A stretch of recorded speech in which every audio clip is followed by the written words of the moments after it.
안녕하세요. 오늘 당뇨병 건강 강좌를 맡게 된 365 편안한 내과 원장 김광진입니다.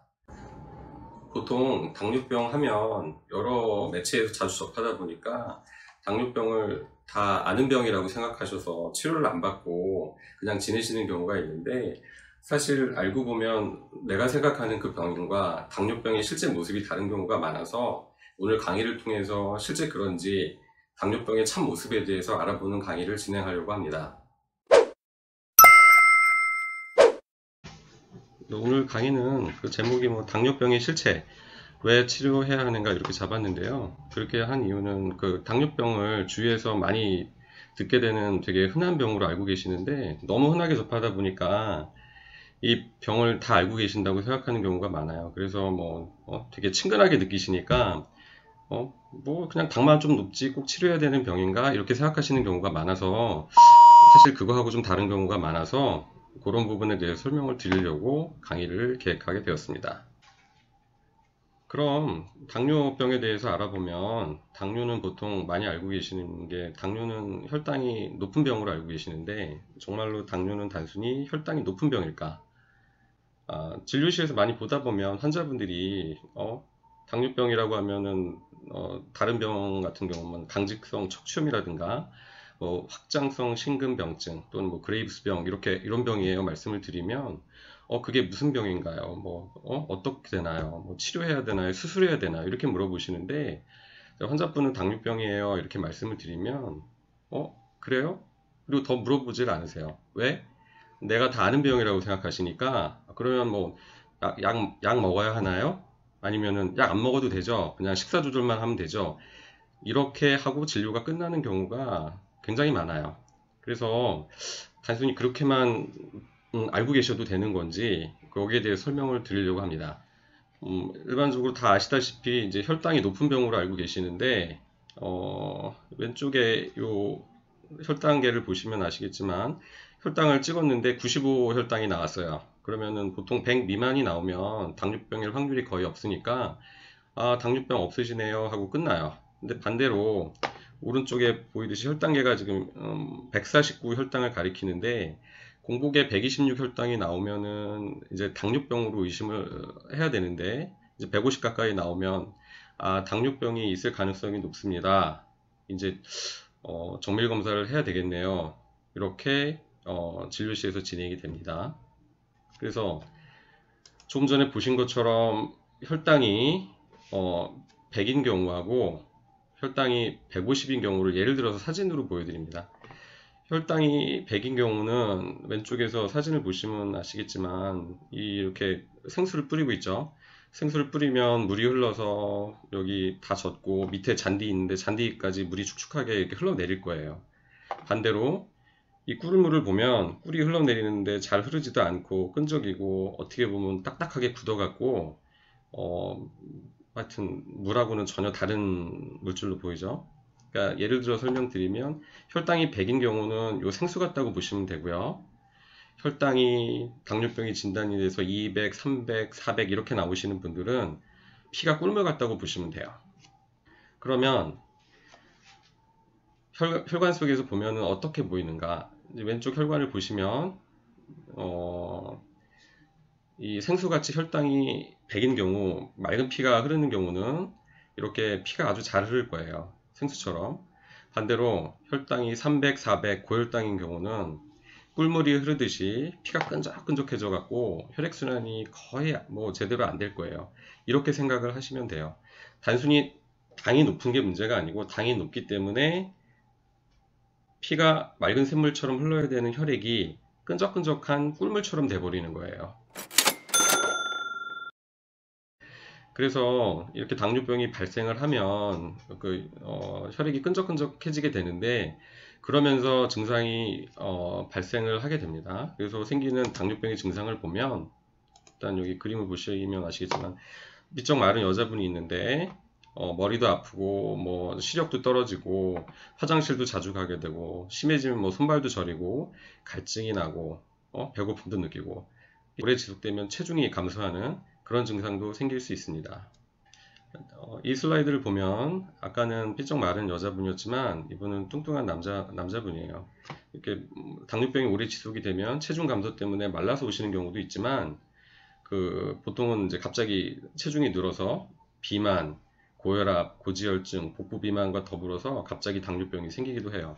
이런 분들도 마찬가지로 이제 화장실 자주 가게 되고 배가 이렇게 불룩 나오게 되죠.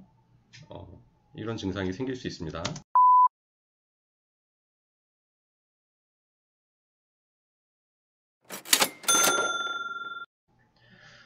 당뇨병 치료를 꼭 해야 되는지 그 부분에 대해 설명을 드리겠습니다. 보통 이제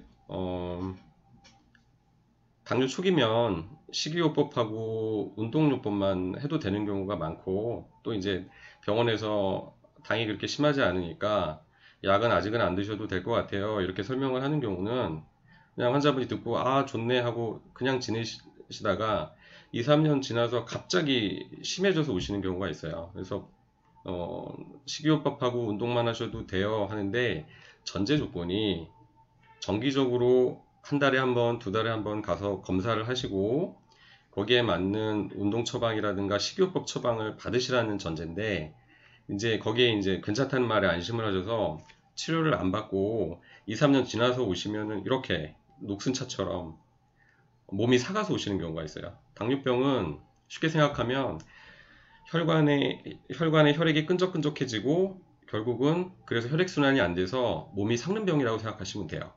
3년 동안 비와 눈과 이런 데 방치를 하시면 차가 녹슬듯이 본인 몸이 녹쓰는 거예요.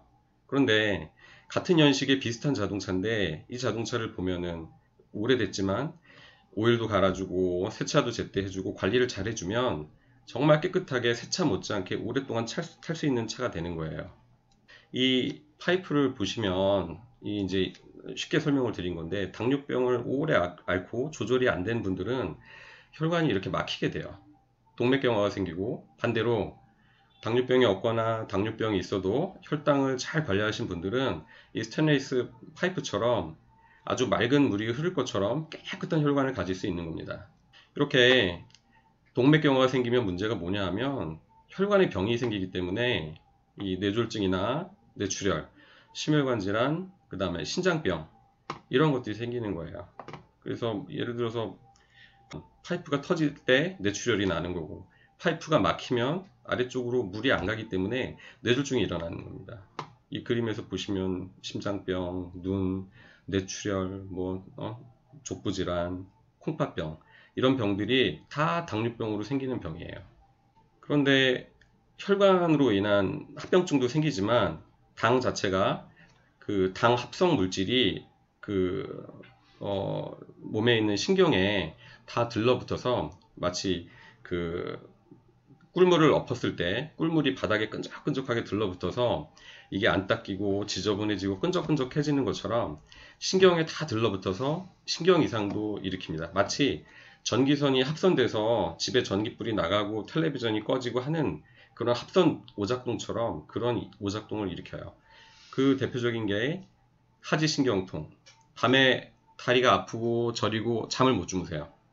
그리고 감각이 이상이 있기 때문에 아파도 통증을 잘 못 느끼셔요. 상처가 생기면 빨리빨리 발견해서 치료를 받으셔야 되는데 피가 나고 고름이 나도 모른 채로 지내시다가 발이 상처가 심해져서 오시는 경우도 있어요. 그리고 자율신경계 이상으로 변비도 생기고 소화불량도 있고 소변 보는데 장애도 생기고 잠도 불면증이 심해지는 경우가 있기 때문에 이게 다 당뇨병하고 연관이 될 수 있습니다. 그래서 이거는 당뇨 합병증 중에 족부질환에 대한 겁니다. 궤양이 생기고 혈액순환이 안 되기 때문에 말초로 가는 혈액이 차단돼서 발이 썩는 거예요. 발가락이 심해지면 발가락부터 시작했던 상처가 발 전체로 이렇게 옮겨가게 됩니다. 그리고 발에 생긴 상처가 감염원이 돼서 이 피하로 감염이 파고들어서 발 전체 하지 중간 정도까지 감염이 된 합병증이 유발될 수 있습니다.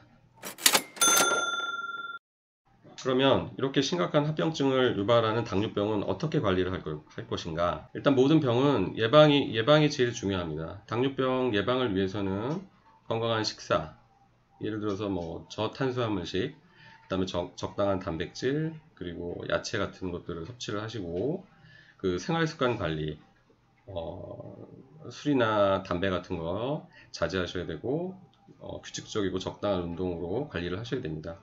그리고 여기에 덧붙여서 정기적인 건강검진을 통해서 당뇨병을 조기 발견하시는 게 일단 관리의 처음 시작이 될 것 같습니다.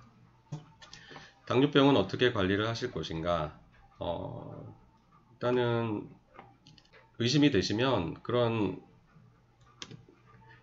두통이나 어지럼증이나 체중 감소나 갈증이나 만성 피로감이나 있어서 당뇨병이 걱정이 되신다.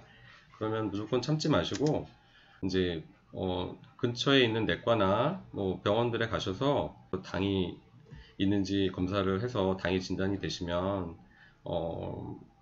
뭐 나는 괜찮아, 스스로 나는 운동만 해도 돼, 이렇게 생각하지 마시고 병원에 가셔서 저는 상태가 어떤지, 식이요법하고 운동요법으로 치료가 되는 건지 아니면 약물 치료를 병행을 해야 되는지 전문의 선생님하고 아니면 다른 전문가들하고 상담을 하시고 어떤 치료 방법이 결정이 되면 그 치료 방법에 따라서 계속적으로 치료를 하시고 거기에 덧붙여서 그 식이요법이나 운동요법은 사실은 그 내과 선생님들이 오랜 시간을 들여 설명드리기 어려운 부분이 있어요. 그런 거는 이제 이런 등록교육센터, 고당센터 가셔서 정기적으로 제가 알기로는 교육을 하는 걸로 알고 있어요. 그런데 가셔서 좋은 음식, 피해야 되는 음식, 운동은 어떻게 하는 게 좋은가, 여기에 대해 설명을 듣고 운동을 하시면 훨씬 관리를 잘 하실 수 있다고 생각을 합니다. 마지막으로 말씀드리고 싶은 것은 생각이 변해야 행동이 바뀌고 행동이 바뀌어야 운명이 바뀐다는 말이 있습니다. 질병에 대한 생각을 바꾸셔야 그 병을 치료하는 행동도 바뀌고 결국 질병 치료 방법이 바뀌게 되면 아마 운명이 바뀔 거예요. 그 운명은 이제 기대 수명이 바뀌고 합병증 없이 건강하게 생활을 하실 거라고 생각을 합니다. 당뇨병은 한 3년 지나서 갑자기 치료해야 되는 병이 아니라 오늘부터 매일매일 관리해주는 병이다. 이걸 잊지 마시고 가까운 내과나 보건소나 고혈압 당뇨병 교육센터를 이용해서 꼭 제때 치료 받으시기를 말씀드리고 싶습니다.